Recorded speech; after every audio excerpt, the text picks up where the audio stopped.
L'histoire de ce lieu se raconte à pied, au plus proche de la terre et de ses cicatrices. Noël Janteur est agriculteur.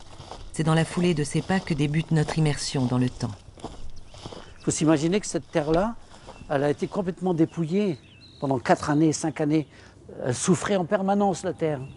Elle souffrait en permanence. Alors évidemment, les hommes qui étaient dessus subissaient le même sort, quoi. C'est la nature elle-même qui a atténué les traces de la guerre, vous voyez. Si vous regardez autour de vous, vous avez encore toutes les positions, tous les chocs des obus, des bombes, qui sont encore bien marqués. C'est encore un sol qui porte une histoire, c'est pas encore effacé. On est sur un endroit que j'aime particulièrement, qui pour moi a une forme de virginité. C'est-à-dire que c'est encore un endroit qu'on a génération après génération, je suis la 3e génération après la guerre, c'est un endroit qu'on n'a pas encore remis en état. Et moi, maintenant, j'aurais presque une mauvaise conscience de la remettre en état. Parce que c'est un témoignage, parce que c'est l'histoire de ce sol-là. Il y a autre chose, c'est que ce serait trop facile pour moi de mettre un bulldozer là-dedans.